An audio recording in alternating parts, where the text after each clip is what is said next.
lovely light beings, and welcome to my channel. This is Kimberly Purpoz. This time I'm doing another video about the Indian mounds, the American Indian mounds, the American Aborigine mounds here in the Americas. I told you all in a previous video that I did visit the Etowah Mounds back in 2018, and I did have some growing concerns about the environmental pollution that is going on around the mounds.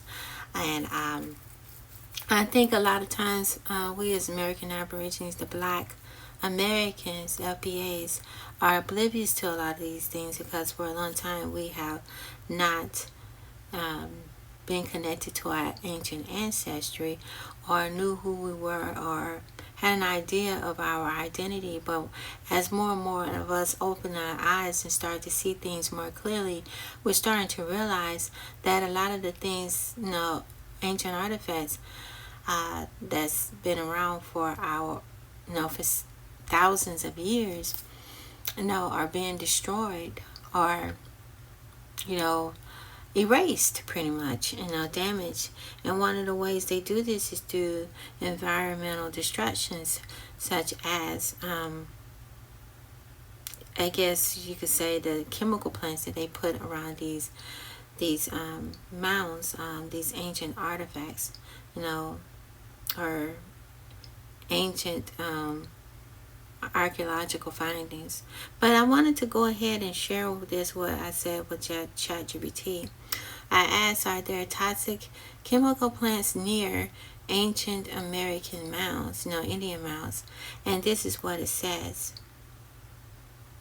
Yes, there are instances where toxic chemical plants and industrial sites are located near ancient mounds in the United States. These mounds often hold significant archaeological and cultural value, such as those built by Native American societies. Concerns arise when industrial activities potentially threaten these sites through pollution, land degradation, or other environmental impacts. Research and advocacy efforts are ongoing to protect these historical locations from industrial encroachment and to ensure that they are preserved for future generations. If you're interested in a particular area or specific mounds, I can provide more detailed information.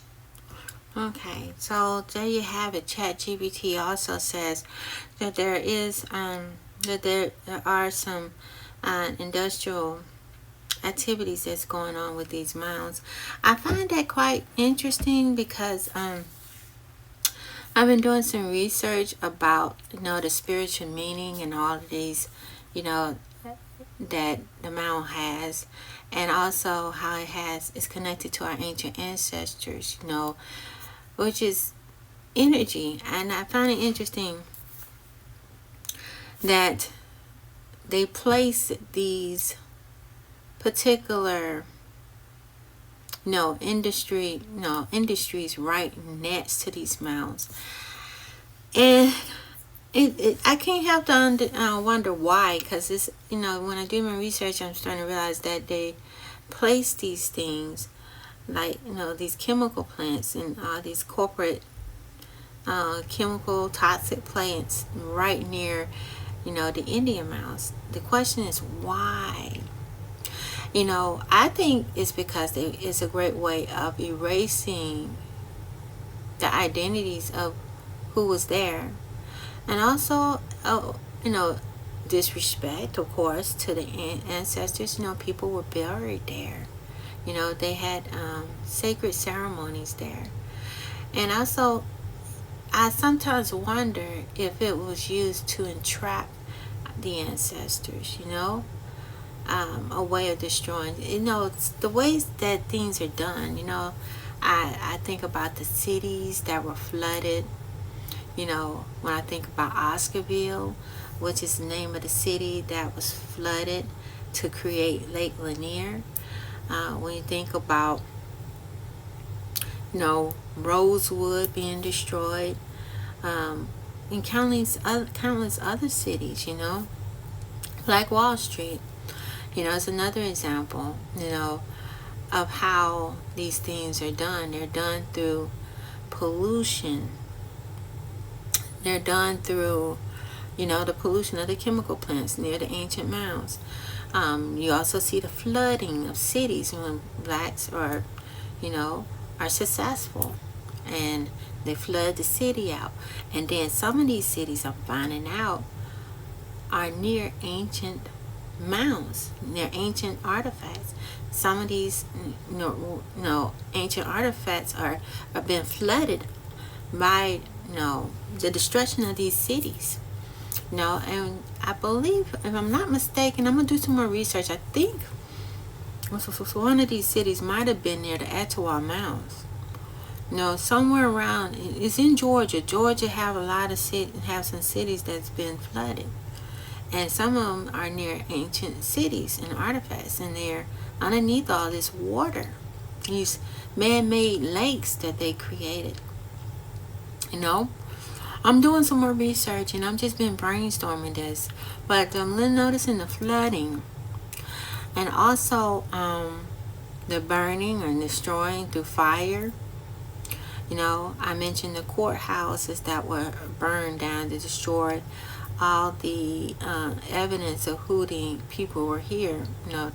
The courthouses burned down, which I thought was weird. My grandfather mentioned that.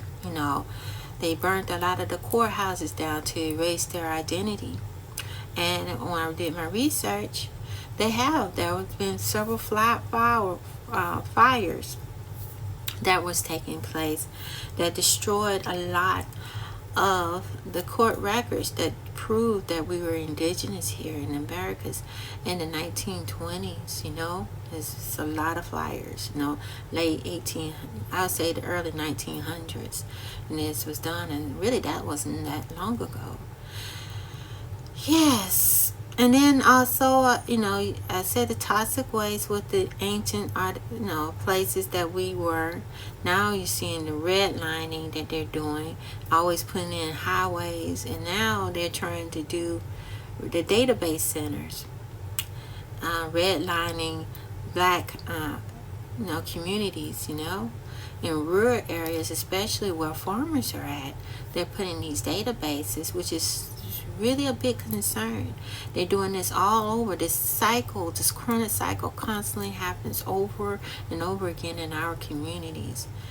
And also, I was looking at how, the redlining devalues the property and it sort of makes it, it makes it impossible for black people to thrive, for the FBAs to thrive at all. And all of these are by design.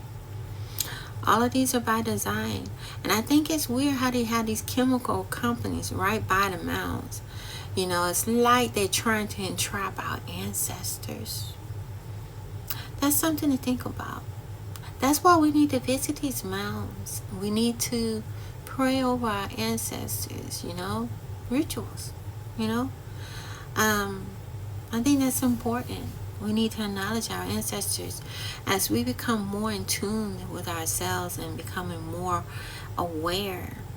We start to see things more clearly. But I wanted to share with you all that ChatGPT, because I think there's something to that, I really do. I do.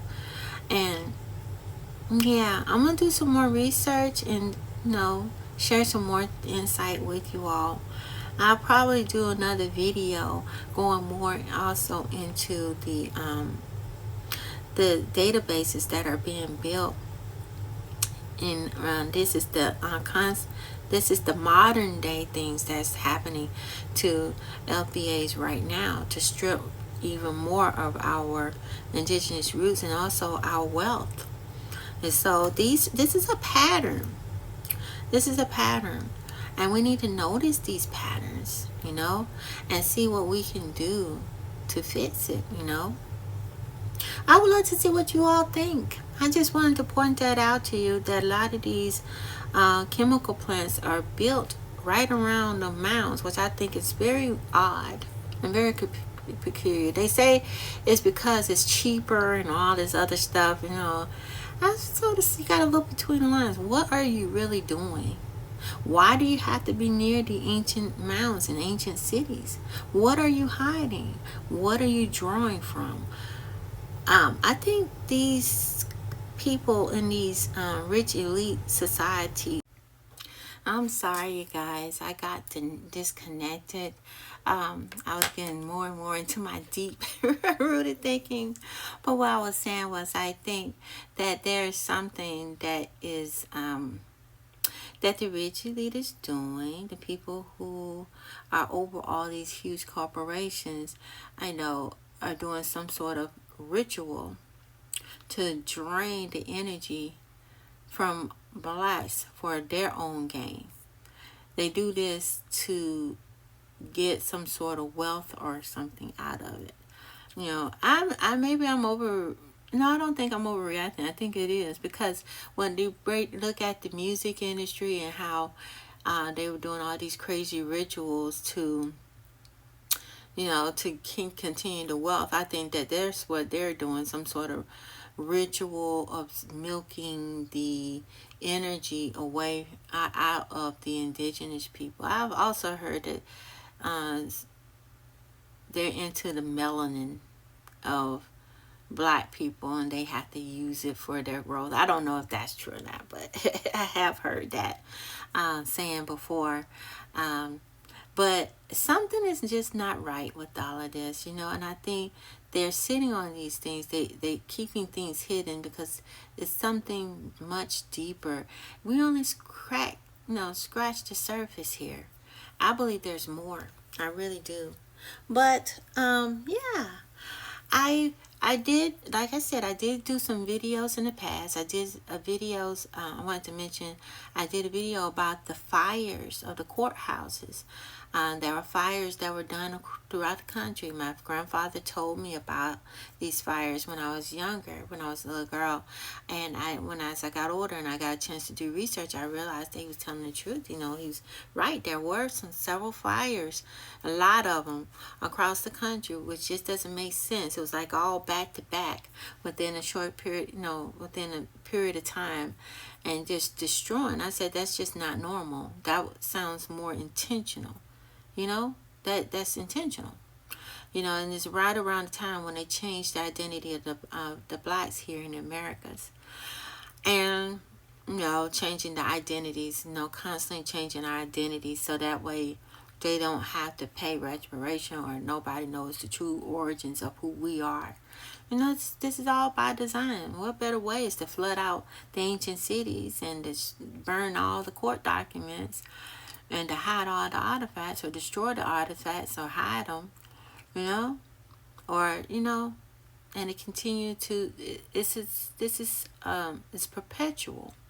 It's a ritual and it's done intentional, and I think they get something out of it. That's why we need to know what all these rituals, that's why they don't want us knowing our ancient knowledge, our wisdoms that our ancestors knew. That's why they buried it. They don't want us to know. But they're trying to use some of it for themselves. And I think that's how they keeping in control. Through the destruction of us, and milking us of our energy, and everything. But this is just a thought. Check out that video. I'm going to try to see if I can find a link to that one as well, about the fires that I did years ago. And also the Harvard study of them trying to change. Check out the video. I just did a video a couple of days ago, I believe, about how the one drop rule and erasure. And I also talked about how in Howard University they was trying to this professor is trying to change the identity of the Negroes and make them be Native Americans or Hispanics, to try to keep it from the blacks, which is wrong, because they don't want us to be recognized as being the Aborigines here, which we are. Aborigine means black, and we are the blacks. So, yeah. So check out those videos. I'm going to have a list on my playlist underneath this video so you can check those out. Don't forget to like my videos and don't forget to subscribe to my channels so you can get the updates of when I do post. So I also have two stores. I have the Purpoz Healing Art store And also the Psychology Essence stores. The Psychology Essence stores have all my books on mental health. These are digital downloads. They are journals, blank journals that you can fill in. Um, and I also have the Ancestral Journal as well. It's a blank journal and it's a digital download, and you just use it to get started on doing your research about your family tree. So don't forget to go check that out. And I also have products on my Purpoz Healing Art store. Yes. And yes. So those of you all who want to know, I also do therapy as well. I'm also a licensed therapist and I do therapy as well. And yeah, and counseling. So yeah, I will be putting up some more videos. I've been doing some shorts. Check out all my shorts. I do that all the time. I also have going to be putting up another channel read up for this week as well. And so don't forget to check that out as well. I'm also on Instagram. I'm also on I'm here on YouTube and also on TikTok. Don't forget to check that out as well. I'm also on Lemon 8 as well. You can check me out over there. So yeah, and all of them has the same name, Kimberly Purpoz. But thank you for joining me, and I'm glad you got a chance to join me on another one of my deep dives. This time I use ChatGPT. So yes, I had a wonderful time, and I look forward to seeing you all again. And don't forget to like and to subscribe. Until next time, love and peace. Bye bye.